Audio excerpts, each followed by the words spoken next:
반갑습니다. 오늘은 성경 강의 제17강 주제는 구세주, 사람들은 구세주에 대해 어떻게 알고 있으며 또 얼마나 알고 있을까입니다. 오늘은 요한계시록의 주인공이 이긴 자에 대한 내용에 대한 상세 설명이 포함이 될 것입니다. 첫째, 구세주의 자격입니다. 구세주는 아무나 될 수 있는 것이 아닙니다. 고린도전서 15장 45절에서 48절까지는 살려주는 영인 구세주는 신령한 자로서 하늘에서 나셨느니라 하여 사람과는 다른 존재임이 확실히 규정되어 있습니다. 다음 성경을 보도록 합니다. 창세기 49장 16절에서 18절까지입니다. 다하는 이스라엘의 한 지파와 같이 그 백성을 심판하리로다. 다하는 길의 뱀이요 척경의 독살이로다. 말굽을 물어 그 탄자로 뒤로 떨어지게 하리로다. 나는 여호와여, 나는 주의 구원을 기다리나이다. 이 내용은 야곱이 12아들에 대한 장래 예언을 하는 내용 중에서 5번째 아들인 단에 대한 내용인 것입니다. 여기서 중요한 것은 단에게 심판권과 구원권이 주어졌습니다.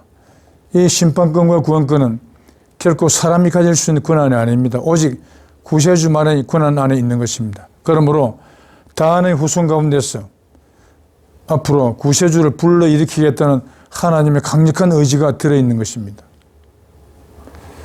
그리고 이사야 7장 보라 처녀가 잉태하여 아들을 낳을 것이요 그 이름을 임마누엘이라 하리라.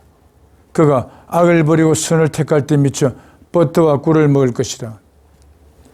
이 부분도 지나간 강의에서 여러 번 인용되고 설명이 되었습니다.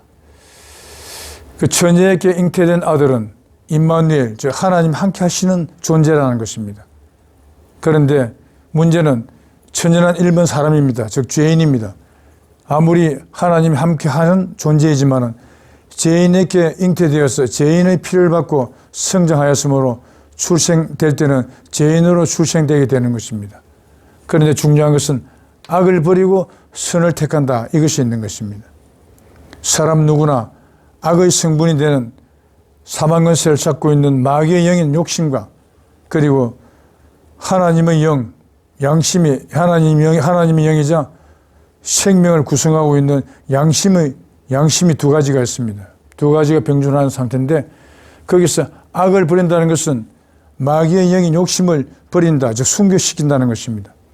그러므로 바로 죽음의 씨앗이 되는 악의 영을 버림으로 해서 이 임마누엘은 바로 하나님으로 거듭나게 되는 것입니다. 그래서 악을 버리고 선을 택하기 때문에 버터와 꿀을 먹을 자격자가 된다는 것입니다. 그런데 이 버터와 꿀은 어디서 왔겠습니까? 이스라엘 백성들이 애굽 땅에서 노예 생활로 고통을 받고 있을 때 하나님은 민족 지도자 모세를 시켜서 이스라엘 백성을 그곳에서 인도해 냅니다. 그 인도할 때 모세는 백성들에게 큰 타이틀을 겁니다. 어떤 타이틀이냐? 우리가 가고자 하는 곳은 약속의 땅인 젖과 꿀이 흐르는 가나안 땅이라 했습니다. 그런데 인간 세상에서는 젖과 꿀이 흐르는 땅이 있을 수 없습니다. 비록 인간 세계에서는 그런 땅은 없지만은 그런 곳이 있으면 얼마나 좋겠나 하는 이상향의 땅, 바로 천국을 젖과 꿀이 흐르는 가나안 복지라고 그렇게 상징을 해놓은 것입니다. 그래서 임마누엘이 악을 버리고 선을 택함으로 해서 버터와 꿀을 먹게 된다는 것은 이상향의 땅인 천국에 갔다는 것입니다. 그러니까 하나님이 되었다는 것을 의미하고 있는 것입니다. 이 버터는 양젖이나 소젖으로 만들지 않습니까?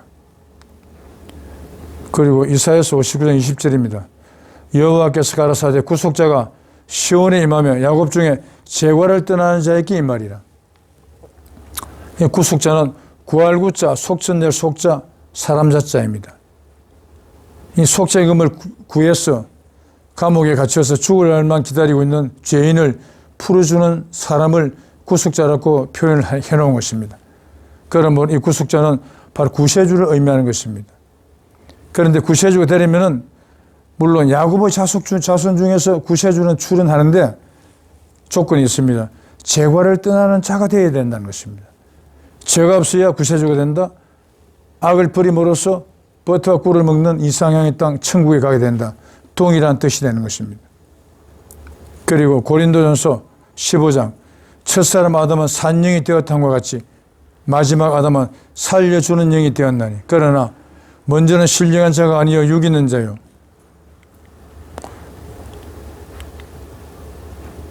그 다음에 신령한 자니라.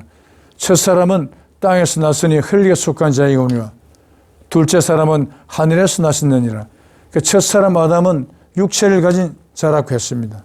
즉 사람으로 전락되어 있는 아담 하나님을 의미하는 것입니다. 그러므로 아담 하나님은 육체를 가진 인간이기 때문에 흙에 속한 자라는 것은 죽을 수밖에 없는 존재라는 것입니다. 그런데 마지막 아담은 살려주는 영인 구세주로 오신다는 것입니다. 그래서 실제 처녀 인간에게서 출생되었지만 악을 버림으로써 하나님이 된 존재이기 때문에 하늘에서 나셨다는 이런 표현을 쓴 것입니다. 그리고 구세주 출현 시기에 대해서입니다. 창세 이후 세상 사람들이 구세주 출현을 기다려왔어도 자신이 죽은 후에 출현한다면 그 사람에게는 아무 필요가 없을 것입니다. 그러므로 구세주의 출현 시기를 정확히 알 수 있다면 그리고 그 시기에 구세주와 함께 공기를 호흡할 수 있게 된다면 그처럼 행복할 수는 없을 것입니다. 자, 구세주 출현 시기가 기록되어 있는 성경들입니다. 우선 이사야서 41장 4절입니다. 태초에도 나요 나중에 있을 자에게도 내가 곧거니라. 이 태초는 하나님이 삼신일체로 계시던 에덴 동산의 그 시절인 것입니다. 에덴 동산에 하나님께서 삼신일체로 계셨고 그리고 나중에 언제가 될지는 나와 있지 않습니다만 나중에 어떤 시기에 다시 삼신일체로서 출현할 것이다 라는 그런 뜻이 들어있는 것입니다. 다음 고린도전서 15장 26절입니다. 맨 나중에 멸망받을 운수는 사망이니라. 그 한간의 종교단체에서는 살았을 때 누구를 열심히 믿으면 죽어서 구원받고 천국이나 극락에 갈 수 있다고 합니다. 저 사후 세계를 인정하고 있다는 것입니다. 그러나 그 자체가 사후 세계를 인정하는 것이 얼마나 잘못된 것인가를 이 고린도전서 15장 26절이 바로 심판을 해버렸습니다. 죽어서 어디 갈 수 있는 것이 아니라 우리가 살고 있는 이 세상에서 사망이 없어진다. 언제? 맨 나중이라는 때가 되면 사망이 없어진다는 것입니다. 그런데 이 나중에 있을 자도 내가 곧거니라 해서 이 나중은 바로 사망이 없어지는, 죽음이 없어지는 맨 나중이라는 것을 의미하는 것입니다. 죽음을 없애는 존재는 구세주밖에 없습니다. 그러므로 맨 나중에 즉 말세에 구세주가 출현한다는 것입니다. 이 뜻은 말세의 주인공이 바로 구세주라는 것을 또한 의미하고 있는 것입니다. 또 15장 51절에서 52절까지입니다. 보라 내가 너희에게 비밀을 말하노니 우리가 다 잠잘 것이 아니요 마지막 나팔에 순식간에 홀연히 다 변화하리니 나팔 소리가 나매 죽은 자들이 썩지 아니할 것으로 다시 살고. 굉장히 중요한 내용이죠. 마지막 나팔이랍니다. 근데 마지막 나팔인데 나팔 소리 난다는 것은 누군가가 나팔을 분다는 것입니다. 그런데 이 맨 나중 마지막 이 동일한 뜻을, 동일한 시기를 의미하고 있는 것입니다. 그러면 이 마지막 나팔은 누가 부르는 나팔이겠습니까? 그것을 알려면 요한계시록으로 들어가야 됩니다. 요한계시록에는 첫 번째 인, 두 번째 인, 세 번째 인을 떼고 마지막 인은 일곱 번째 인으로 되어 있습니다. 그리고 첫 번째 천사, 두 번째 천사, 마지막 일곱 번째 천사. 그리고 첫 번째 천사가 부는 나팔은 첫 번째 나팔, 마지막 일곱 번째 천사가 부는 나팔을 마지막 나팔이라고 했습니다. 그래서 구세주는 바로 마지막 나팔을 부는 일곱 번째 천사가 구세주가 된다는 것입니다. 그런데 마지막 나팔 소리가 나면 죽은 자들이 썩지 아니할 것으로 다시 살고, 아마 이 내용을 통해서 기존의 종교단체에서는 아마 2000년이나 3000년 전에 죽어서 뼈도 없이 사라져 버린 사람이 벌떡 일어나가지고 뼈가 생기고 살이 붙고 피가 돌고 아마 그렇게 육체로서 부활할 것으로 착각을 할 수 있을 것입니다. 그러나 성경은 전부 다 하나님의 영적 말씀이기 때문에 육체로서 부활되는 것은 있을 수가 없습니다. 영이 부활되는 것입니다. 그런데 죽은 자들이 썩지 아니할 것으로 다시 살고는 이 뜻은 맨 나중에 멸망받을 원수는 사망이니라. 바로 죽음이 없어진다는 것을 이렇게 표현을 했을 뿐입니다. 그런데 여기 보면은 마지막 나팔 맨 나중이라 하면은 물론 나중보다 맨 나중에 조금은 구체적이 되었지만은 역시 마찬가지로 언제쯤 오게 될지, 사망이 없어지는 때가 언제쯤 오게 될지 상상도 추측도 할 수 없는 것입니다. 뭐 2300년을 올지 아니면 3200년을 올지. 그러나 우리나라 예언서의 개감유력에서는 생초제락 편에서 20세후 금시당 동방출현 결혼에 이 개감유력의 주인공은 발을 정자, 길도자, 호랭할 영자, 정도령의 주인공입니다. 바로 성경에서는 주인공을 구세주로 칭하였지만 이 개감유력에서는 정도령이라고 칭하고 있습니다. 그러니까 정도령이 언제쯤 출현하느냐? 20세기 후반이 되었어. 동방에서 출현하여 결혼해 맺힌 원한을 풀어준다. 이 맺힌 원한이라면 모든 사람이 공통적으로 맺혀 있는 원한이 무엇이겠습니까? 바로 딱 한 가지. 그것은 죽음입니다. 사람은 누구든지 죽지 않으면 안 되는 존재인 것입니다. 그래서 죽기 싫다는 것이 바로 사람들 누구나에게 맺힌 원한이 되는 것입니다. 그런데 정도령이 20세기 후반에 나타나서 사람들이 맺힌 원한을 풀어준다는 것은 죽지 않는 존재, 영생의 존재를 만들어준다는 것입니다. 그러므로 개감유력의 주인공인 정도령이 바로 성경에서는 구세주로 표현된 동일한 존재인 것입니다. 그리고 구세주의 증표가 있다고 나와 있습니다. 구세주께서 출현하시도록 합시다. 구세주의 모습이 사람과 동일하다면 참 구세주일지 아니면 가짜일지 판단이 안 될 것입니다. 사람과 동일하다면 자신의 가까이에 구세주께서 서 계셔도 알 수 없으므로 구원을 받을 수 있는 절호의 기회를 놓치게 될 것입니다. 그러므로 정표가 있다면 그런 일은 없을 것입니다. 관련 성경에는 구세주는 정표가 있다고 기록되어 있으며 구세주를 만나고도 놓치는 실수는 하지 않을 것이라 생각됩니다. 먼저 호세아서 14장 5절입니다. 내가 이스라엘에게 이슬과 같으리니 제가 백합화같이 피겠고, 이 내가는 하나님입니다. 하나님께서는 이 이스라엘은 야곱이 하나님과 씨름을 해서 하나님을 이겼습니다. 하나님이 이스라엘이라는 이름을 선물로 주시기 위해서 일부러 지어주신 겁니다. 그래서 이 이스라엘은 우리나라 말로는 이긴 자, 승리자라는 그런 뜻이 되는 것입니다. 하나님께서 이긴 자 야곱에게 이스라엘과 같으리니 제가 백합과 같이 피겠고, 그런데 야곱의 후손 가운데서 구세주를 불러일으키는 것으로 그렇게 예언이 되어 있습니다. 그런데 이 이스라엘은 구세주에게 하나님이 이스라엘과 같이 나타난다는 것입니다. 뭐처럼 백합화 같이 나타난다. 이 백합화는 어떤 의미를 가지고 있느냐? 그것을 알게 해주는 게 합동찬송가 84장, 옛날에는 84장이었는데 요즘 아마 그 장이 바뀌었을 것입니다. 그 84장 후렴에는 이렇게 되어 있습니다. 구주는 상곡의 백합, 맹랑한 새벽별, 만인 위에 뛰어나시는 주일세. 그러니까 백합화는 바로 구세주를 상징하는 꽃이 되는 것입니다. 또 이사야서 26장 19절입니다. 주의 이슬은 빛난 이슬이니 땅이 죽은 자를 내어 놓으리로다. 구세주는 맨손으로 이 세상에 오시는 것이 아니라 빛난 이슬을 들고 오신다 했습니다. 그래서 이 이사야서 26장 19절은 구세주가 이 땅에 왜 오시느냐? 바로 구세주의 소명이 기록되어 있는 곳입니다.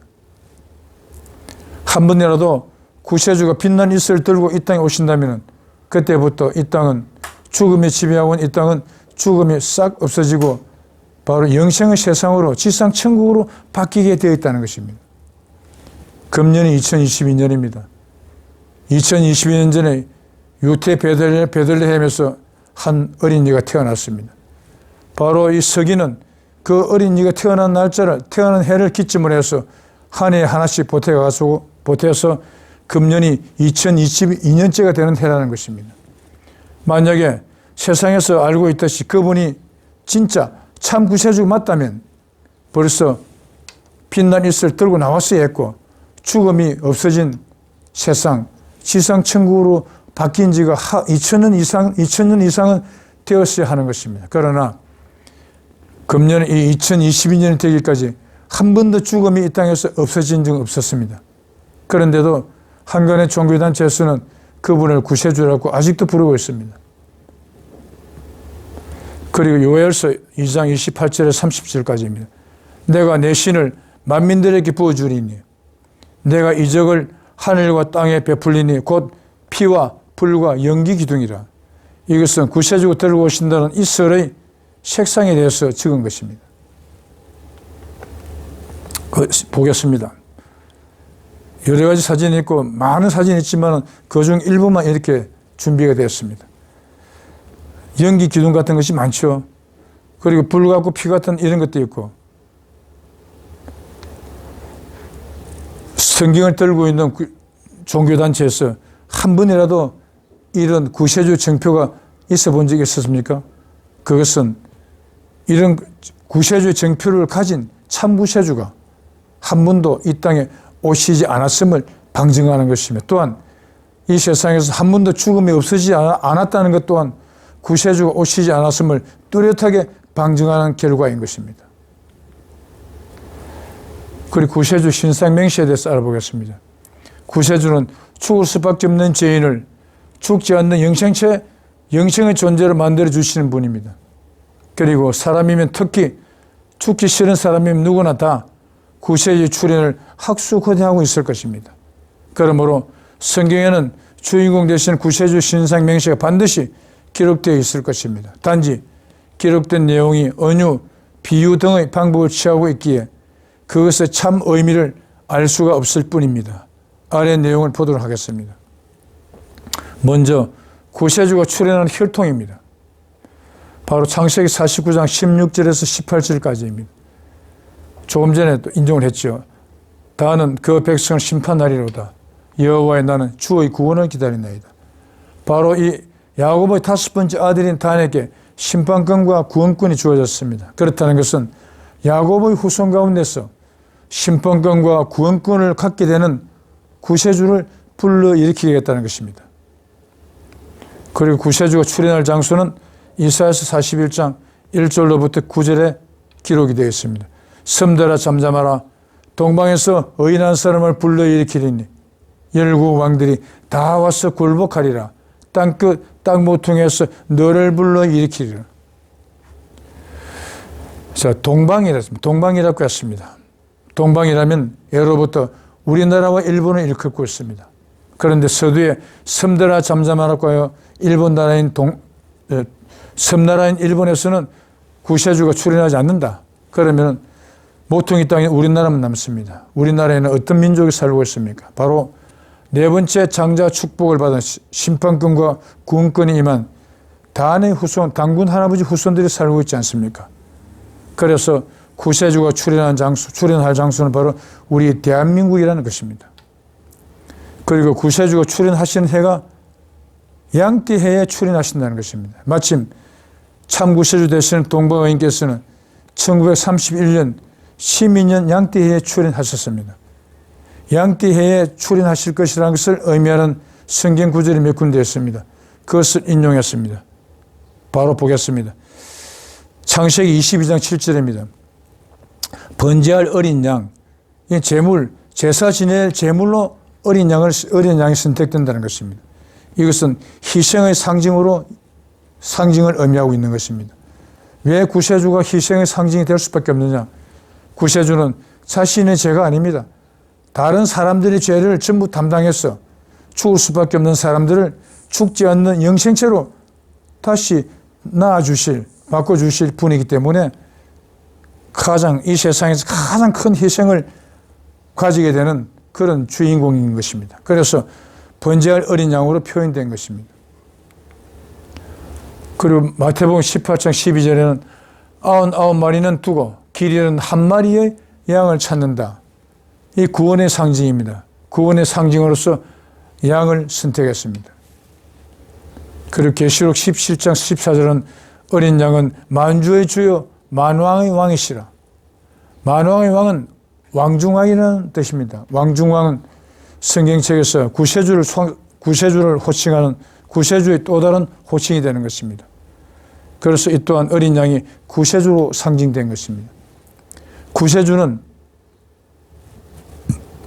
무적장수입니다. 구세주에게는 적이 있을 수가 없습니다. 그런데 하필 왜 순한 양에다가 하필 그것도 어린 양을 구세주의 상징으로서 대두시켰습니다. 이것은 힘이 있고 없고 그것이 문제가 아니라 양띠해에 출생하신다는 것을 알리는 것입니다. 그리고 구세주의 조남도 성경에 등장합니다. 계시록 2장 28절입니다. 이기는 그에게는 새벽별을 주리라. 이기는 자는 철장을 가지고 만국을 다스리리라. 또한 그에게 새벽별을 주리라. 철장을 가지고 만국을 다스린다는 것은 온 세상을 다스리는 왕중왕이라는 것입니다. 이기는 자가. 그런데 그 구세주 왕중왕께서는 이긴 자께서는 새벽별을 받게 된다. 이 새벽별은 효성 또는 금성이라고 하며 지구보다 훨씬 큽니다. 새벽별은 결코 한 개인에게 선물로 주어질 수 있는 그런 성질이 아닙니다. 그렇다는 것은 구세주는 새벽별이라는 의미를 가지고 있는 조남을 준다는 것입니다. 그래서 참구세주 동방의인께서는 밝을 희자 별성자, 즉 밝은 별이라는 이런 조남을 가지고 있는 것입니다. 희자 성자, 밝은 별이다. 또한 이 빛날 희자라고도 해석을 하죠. 별이 빛나면 밝지 않습니까? 그래서 이긴 자 구세주의 조남은 희자 성자가 되는 것입니다. 그리고 구세주께서 구원의 역사를 베푸실 장소로서 장소가 대두되고 있습니다. 바로 소사 땅이라고 했습니다. 그것이 또한 요한계시록에 등장합니다. 이기는 그에게는 흰돌을 준다. 그 흰돌의 이름은 받는 자만 안다. 이 풀로 보면 전체 내용은 이기는 자는 감추었던 만나를 주고 또 흰돌을 줄 터인데 그 흰돌에 기록된 이름이 있나니 받는 자밖에는 그 이름을 알 자가 없나니라 했습니다. 이기는 자는 어떤 존재입니까? 만국을 다스리는 왕중왕 구세주라는 것입니다. 그런데 구세주는 반드시 흰돌을 받게 되어 있고 흰돌을 받은 구세주라면 당연히 그 흰돌에 기록되어 있는 이름을 알아야 참 구세주라는 것입니다. 금년이 2022년입니다. 이 2022년 동안 성경을 경전으로 들고 있는 그 단체에서는 흰돌에 기록되어 있는 이름이 한 번도 공개되어 나온 적이 없었습니다. 그렇다는 것은 흰돌을 받은 참구세주 이긴 자가 한 번도 오시지 않았음을 방증하는 것이 아닙니까? 그리고 흰돌에 기록된 이름은 흰돌을 받으신 주인공께서 한자로 힐소자 모래사자가 적혀 있었다고 했습니다. 이 흰돌은 보면은 소사는 힐소자의 모래사자니까 모래사자는 돌석변의 적을소자입니다. 흰 적은 돌도 돌이기 때문에 바로 소사가 바로 흰 적은 돌이라는 의미를 가지고 있으며 하나님께서 이기는 자에게 주신다는 흰돌은 그 흰돌을 한자어로 직역을 하면은 흰백자 돌석자 백석이라는 그런 이름이 되는 것입니다. 그래서 우리 경기도 땅에는 백석이라는 이름을 가지고 있는 동네가 4군데나 있습니다. 또한 충청남도에는 3군데, 경상북도에 1군데, 전라북도에 1군데. 그런데 경상남도, 전라남도, 강원도에는 백석이라는 이름을 가진 동네가 없습니다. 그런데 이 백석이라는 동네는 참 이기는 자에게 주시는 진짜 흰돌인 소사 땅을 감추기 위해서 가짜를 그렇게 깔아놓은 것으로 보면 되는 것입니다.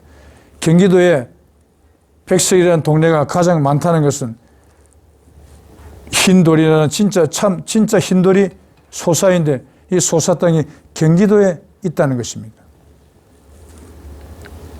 그리고 우리나라 속담으로서 하늘이 무너져도 솟아날 길이 있다. 실제 물리적인 하늘은 없습니다. 우리 눈에 파랗게 보이는 저 하늘 색깔은 가스가 햇빛에 반사되어서 굴절되어서 나타나는 색깔이랍니다. 그러면 이것도 영적인 말이 되는 것입니다. 하늘이 무너졌다. 이게 좀 더 정확하게 이해할 수 있는 문장이 개감유록 도부 신인편에 나오며 천붕지탁 소사립으로 기록되어 있습니다. 하늘천자 무너질 붕자, 따지자 터질 탁자, 실소자 모래사자 설립자. 하늘이 붕괴되고 땅이 터졌지만은, 즉 하늘나라가 망했지만은, 우주가 망했지만은 소사라는 이름을 가지고, 흰돌이라는 이름을 가지고 있는 소사 땅에서 재설립될 것이다 라는 그런 의미가 되는 것입니다. 그래서 150만 명의 신도를 이끄셨던 전도관 박태선 장로님의 말씀이 하나님의 뜻은 소사에서 이루어진다라고 말씀하신 적이 있었다고 합니다.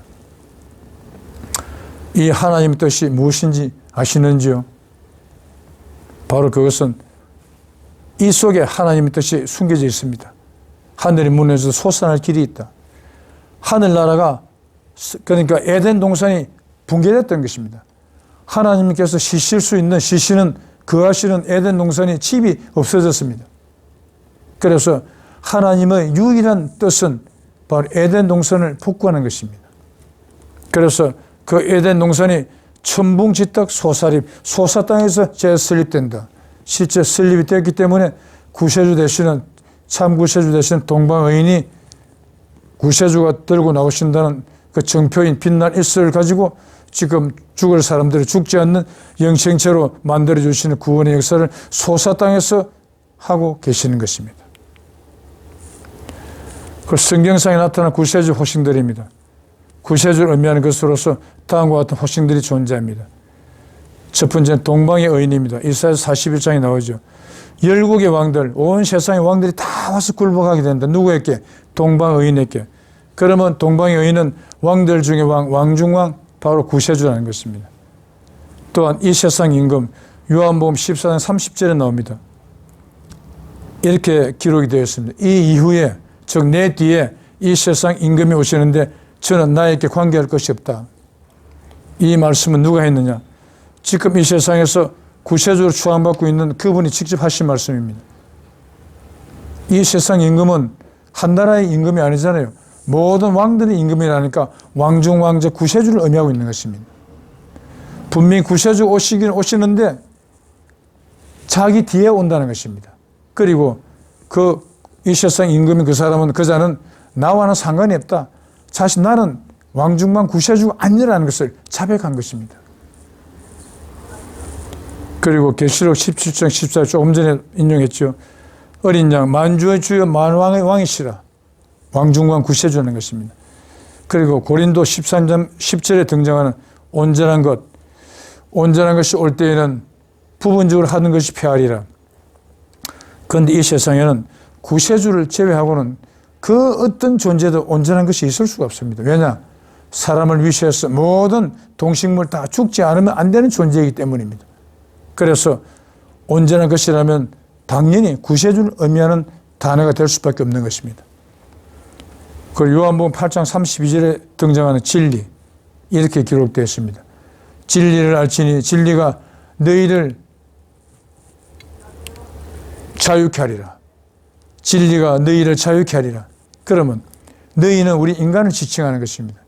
모든 사람들은 자유하지 못한 상태에 있다. 그러면 무엇 때문에 자유하지 못한 상태에 있겠습니까? 그것은 바로 죽음입니다. 죽음으로 인해서 자유하지 못한 상태에 있는 사람들을 자유한 상태로 만들어준다. 즉 죽지 않는 존재를 만들어준다. 당연히 진리가 해준다는 것이니까 이 진리는 구세주를 의미하는 것입니다.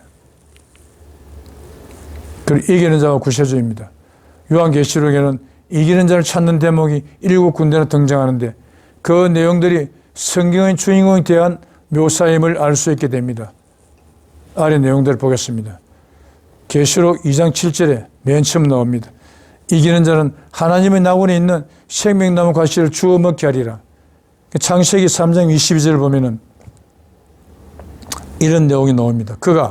이 그가는 아담과 해와를 말하고 있습니다. 아담과 해와가 그 손을 들어, 그러니까 선악과를 따먹었던 그 손을 들어서 따먹으면 영생한다는 과일이 있었으니 그 과일의 이름을 생명나무 실과라고 했습니다. 그때 아담과 해와가 선악과를 먹고 죽게 되었습니다. 그러나 생명나무 실과를 따먹으면 그 선악과의 독이 해소가 되고 다시 먹기 이전에 영생체로 되돌아간다는 것입니다. 그때 하나님께서 이 생명나무 실과를 따먹도록 그냥 두었더라면 이 죽음의 지배한 비극의 세상은 시작되지 않았을 것입니다. 그런데 화염금을 둘러서 생명나무를 따먹지 못하도록 그 길을 막아버렸다 했습니다. 그러므로 첫 번째로 생명나무 실과를 먹으면 죽지 않게 된다는 것으로서, 그러니까 이기는 자가 먹도록 한다는 것은 이기는 자는 영생하는 존재, 즉 구세주라는 것을 강조하고 있는 것입니다. 그리고 두 번째, 이기는 자는 둘째 사망의 해를 받지 아니하리라. 둘째 사망은 안 받지만은 첫째 사망의 해는 받는다는 숨겨진 뜻이 포함되어 있습니다. 생명책이 기록되지 못한 자는 불못에 던져지는 것이라 했고, 구세주로부터 심판받고 지옥불에 던져지는 것을 둘째 사망으로 표현하였는데, 심판자와 이긴 자의 구세주는 죄인을 불못에 던지는 주인공이며, 또한 계시록 9장 1절에 기록된 무적행의 열쇠를 받은 땅에 떨어진 별 하나는 구세주를 상징하는 것으로서 이기는 자는 지옥에 대한 관리권자가 되는 것이니 오히려 둘째 사망의 주관자가 되므로 둘째 사망을 초월한 존재가 되는 것입니다. 그런데 둘째 사망은 영이 지옥에 떨어지는 것을 일컬었고요. 첫째 사망은 육체가 죽는 것을 말하는 것입니다. 그런데 구세주가 되려면 이사야서 7장에 처녀가 낳은 아들이 악을 버리고 선악과를 택함으로써 죽지 않는 하나님으로 거듭나서 적과 꿀을 먹게 된다고 했습니다. 하나님으로 구세주가 된다는 것은 죽음의 씨앗이 되는 욕심을 완전히 순교시켰다, 버렸다는 것입니다. 그러니까 죽지 않는 영생의 하나님이 되었다는 것입니다. 그렇지만은 첫째 사망을 받게 되는 것은 부육체를 버린 것인데, 보면은 구세주 역할을 하려면은 구세주는 육체를 입고 있어야 됩니다. 사람과 동일한 조건으로 되어 있어야 사람을 구원할 수 있게 되는 것입니다. 그것을 이해할 수 있는 내용이 출애굽 과정에서 등장합니다. 바로 모세가 시내산에서 하나님께서 모세를 시내산으로 부릅니다. 그때 하나님께서는 사람이 내 얼굴을 보고 살 자가 없습니다. 하나님은 빛입니다. 그러므로 죄인이 되는 사람들은 빛이 되는 하나님을 보면 죽게 된다는 것입니다. 그래서 구세주는 육체를 입고 있어야만이 구세주 역할을 하게 되는 것입니다. 그런데 왜 그러면 하나님께서 육체를 벗어버렸느냐? 당신께서 육체를 입고 구세주 역할을 해야 되는 그 아주 중요한 단계까지 이미 끝났기 때문에, 당신의 소명이 거의 다 끝나가기 때문에 필요에 의해서 육체를 벗은 것입니다. 그래서 구세주는 육체를 벗은 것이지 육체가 죽은 것이 아닙니다. 이 부분을 잘 이해하지 않으면 결코 구세주를 만나는 데 지장이 있을 것입니다. 그리고 세 번째는 이겨낸 그에게는 감추었던 만나를 주고 또 흰 돌을 줄 터인데 그 돌 위에 새 이름을 기록한 것이 있나니 받는 자밖에는 알 사람이 없느니라. 흰 돌 위에 기록된 새 이름을 아는 존재가 바로 참 구세주임을 강조한 것으로 그 이름을 모르는 자는 가짜 구세주라는 것입니다. 즉 구세주에 대한 판별 기준이라 할 수 있는 것입니다.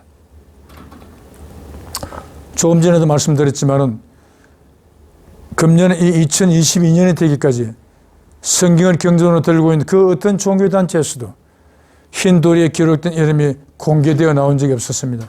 그렇다는 것은 흰 돌을 받은 참 구세주 하나님이 한 번도 이 세상에 오시지 않았음을 뚜렷하게 증거하는 내용이 되는 것입니다. 그리고 네 번째는 이기는 자는 철장을 가지고 만국을 다스리리라. 또한 그에게 새벽별을 주리라. 만국을 다스린다는 것은 이 이기는 자가 왕중왕, 즉 구세주라는 것입니다. 그리고 구세주는 새벽별이라는 의미의 존함을 갖게 된다는 것입니다. 다섯 번째입니다.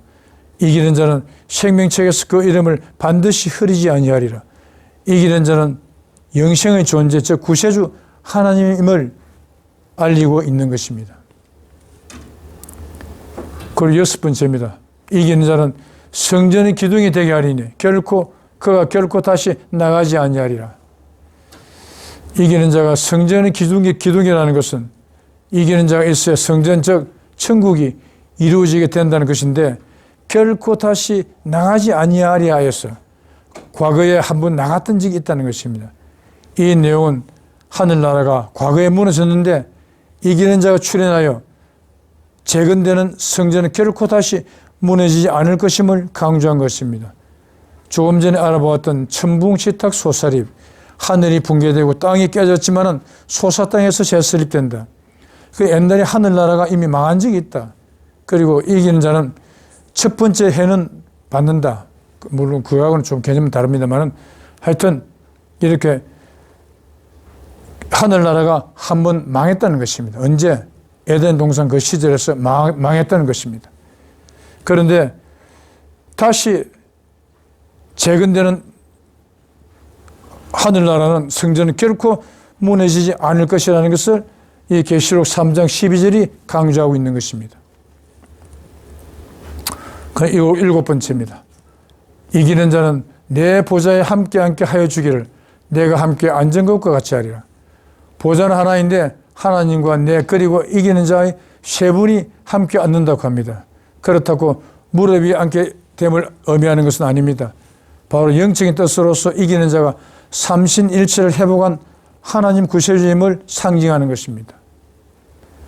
그리고 구세주의 권한과 구원에 대해서 알아보겠습니다. 구세주는 사람을 구원하는 주인공이라는 의미를 가지고 있습니다. 인간에 대한 구원은 죽지 않게 해주는 것을 말합니다. 성경에 등장하는 구세주 권한과 인간 구원에 관한 내용을 찾아보기로 하겠습니다. 먼저 고린도전서 15장 26절입니다. 맨 나중에 멸망받을 원수는 사망이니라.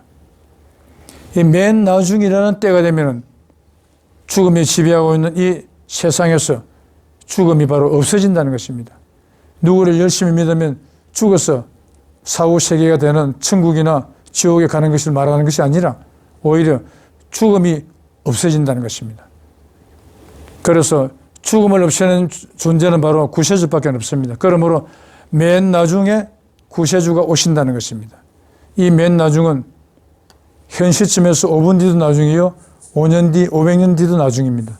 그러나 맨 나중이라면 더 이상 미래로 넘겨질 수 있는 시간이 전혀 없는 마지막 지점, 즉 말세를 의미하는 것입니다. 말세가 되어야만이 죽음이 없어진다는 것은 구세주가 나타나면 그때부터 말세가 되고 말세의 주인공은 구세주라는 것을 의미하는 것입니다. 그리고 이사야서 26장 19절 주의 이슬은 빛난 이슬이니 땅이 죽은 자를 내어놓으리로다.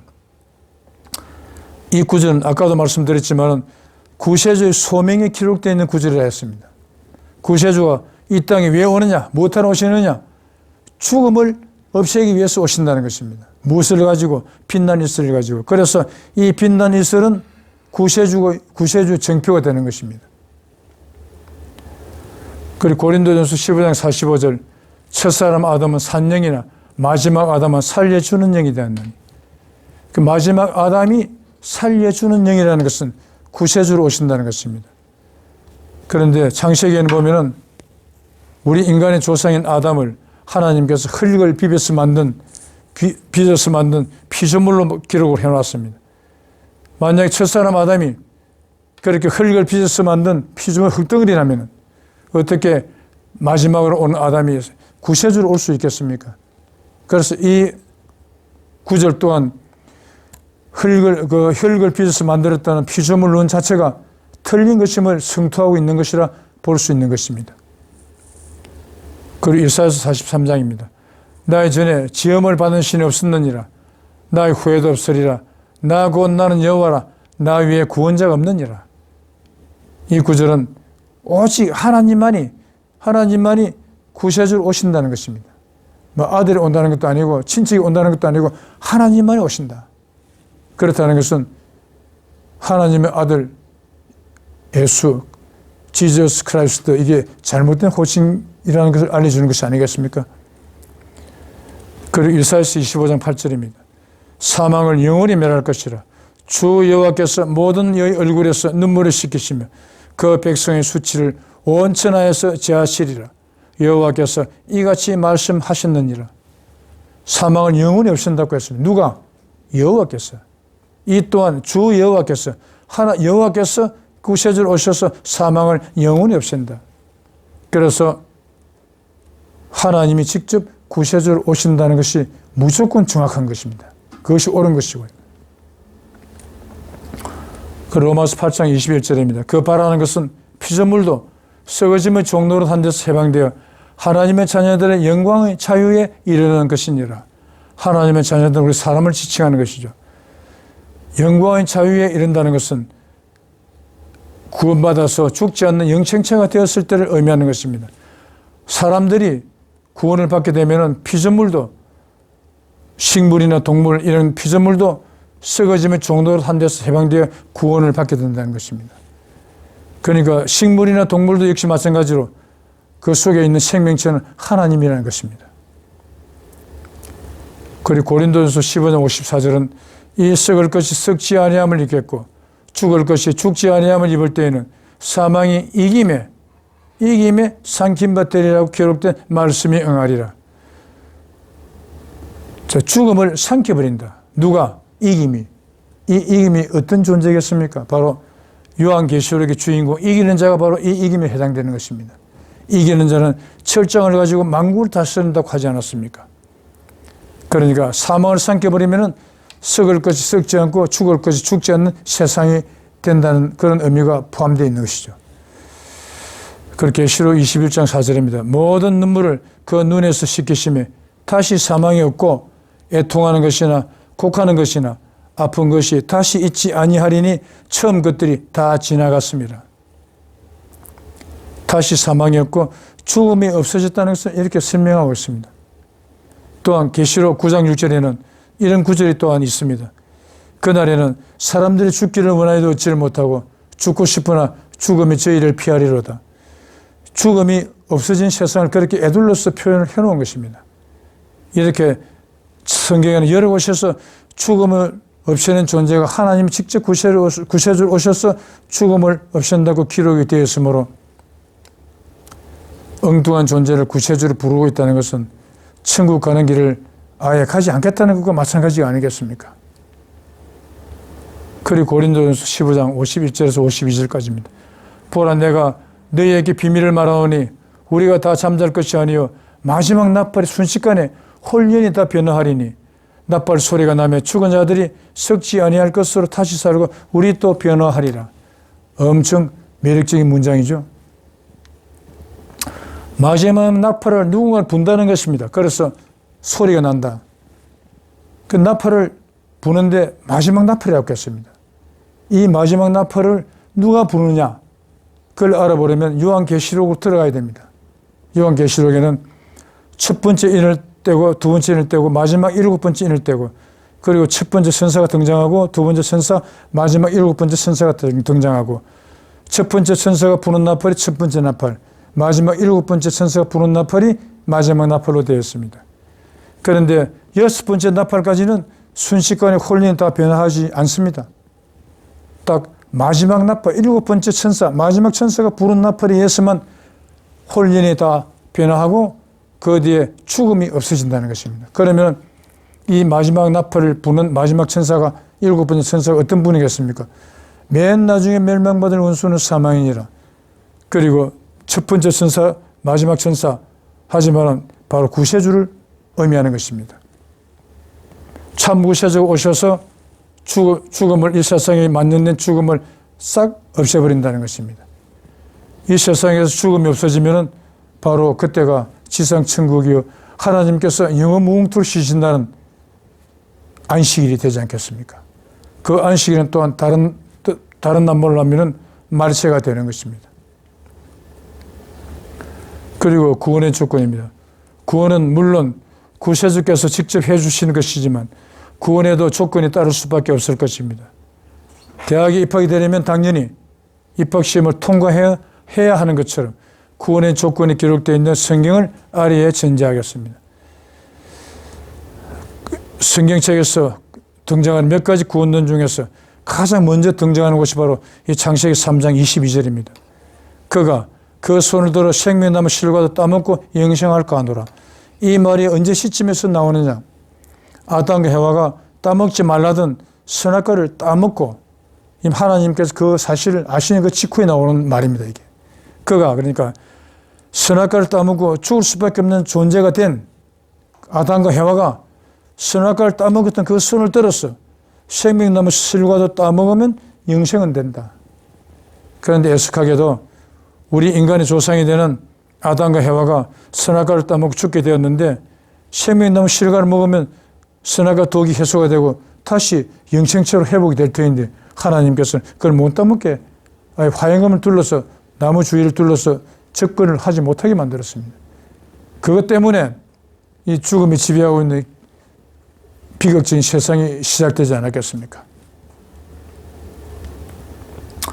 그리고 에베소서 2장 8절 그러니까 구원의 조건은 첫 번째는 생명나무 실과 생명과일을 먹어야 구원을 받게 된다. 그 두 번째는 에베소서 2장 8절입니다. 이 에베소서 2장 8절은 믿음은 이것이다 라는 믿음에 대한 정의가 등장하는 부분입니다. 한간의 종교단체에서는 누군가를 믿는 마음을 믿음이라고 그렇게 말들을 하고 있다고 합니다. 그러나 에베소서 2장 8절은 믿음은 하나님이 주시는 선물이 믿음이다. 그런데 믿음, 선물은 반드시 그 선물을 주는 존재가 가지고 있는 것을 주게 마련입니다. 하나님은 금덩어리를 많이 가지신 게 아닙니다. 하나님은 오직 영생의 하나님입니다. 그래서 하나님은 영생밖에 가지신 게 없으므로 하나님이 주시는 선물이 믿음은 바로 영생이 되는 것입니다. 그도 그럴 것이 죽을 수밖에 없는 우리 사람들에게 가장 고귀한 선물은 영생 외에는 있을 수가 없습니다. 그리고 요한복음 3장 5절입니다. 사람이 물과 성령으로 거듭나지 않으면 하늘나라에 들어갈 수 없느니라. 이 구원론은 성경책에 등장한 몇 가지 구원론 중에서 가장 핵심 구원론입니다. 하나님이 되지 않으면 하늘나라에 못 들어간다. 이 말씀 속에는 세 가지 층기가 들어있다고 말씀드린 적이 있습니다. 그중 첫 번째 층기는 사람이 원래 하나님이 있었다는 것이고, 물론 지금은 죽을 수밖에 없는 인간으로 전락되어 있지만, 그 두 번째는 사람은 절대 천국에 들어갈 수 없다. 그리고 마지막 층기는 천국에 들어가려면 하나님이 되어야 한다는 것입니다. 사람이 사는 나라는 사람 나라입니다. 그러나 하나님이 계시는 나라는 성결하신 하나님만이 계시는 곳이기 때문에 사람이 아무리 살았을 때 누구를 열심히 믿고 성경책을 불경책을 아무리 열심히 공부했다 하더라도 사람이 죽는 것은 죄값으로 인해서 죽는다고 했습니다. 그리고 죄를 지어서 죽게 된 죽은 사람이 성결하신 하나님이 계시는 날에 냄새를 풀풀 풍기면서 들어갈 수 있겠습니까? 그렇게 말하는 성직자들은 혹시 오늘 이 내용을 들으신 분이 있다면 절대 그런 말씀을 하지 않기를 권유드립니다. 그런 말씀을 자꾸 하면 하나님이 결코 용서하지 않을 수 있을 것 같습니다. 그리고 마태복음 5장 8절입니다. 마음이 청결한 자 복이 있나니 저희가 하나님을 볼 것이요. 이 출애굽기는 보면은 하나님께서 모세에게 사람이 내 얼굴을 보고 살 자가 없습니다. 이랬습니다. 하나님은 빛이요. 죄인이 하나님의 빛을 보면 하나님을 보면은 죽을 수밖에 없다는 것입니다. 그런데 저희가 하나님을 볼 것이요. 하나님을 볼 수 있는 조건은 마음이 청결해지면 하나님을 볼 수 있다는 것입니다. 그럼 이것은 무엇을 의미하겠습니까? 사람에게는 욕심이 되는 마귀의 영이 되는 욕심과 하나님의 영이 되는 양심 두 가지가 공존하고 있습니다. 병존하고 있습니다. 그런데 욕심과 양심 중 어느 것이 없어야 될 정도로 지저분한 마음이 되겠습니까? 바로 욕심이 잉태한 적 죄를 낳고 죄가 장성한 적 사망을 낳느니라. 그 욕심이 바로 죽음의 씨앗이라고 했습니다. 그러면 당연히 없어져서 청결해질 대상인 마음은 욕심이 수밖에 없는 것입니다. 그래서 사망 근세를 잡고 있는 마귀의 영인 욕심이 없어지면 하나님의 영인 양심이 그 사람의 전체를 차지해서 하나님으로 거듭난다는 것입니다. 하나님이 되었으니 하나님과 동급이 되어서 하나님을 볼 수 있게 되는 것이 아니겠습니까? 그렇게 생명과를 먹든지 하나님으로부터 믿음을 선물 받든지, 아니면 성령으로 하나님을 거듭나든지, 아니면 욕심을 제거한 상태가 되든지, 이 네 가지 중에 어느 한 가지라도 되어야만이 하늘나라에 들어갈 수가 있다는 그런 말이 되겠습니다. 그리고 다음 강의 제18강의 오늘은 1부였습니다. 2부에서는 새하늘과 새 땅 그리고 새 사람부터 구세주가 이 땅에 어떤 모습으로 출현할 것인가에 대한 결론까지 설명하는 시간이 되겠습니다. 끝까지 시청해 주신 여러분께 감사를 드리며 오늘 강의는 이것으로 끝내겠습니다.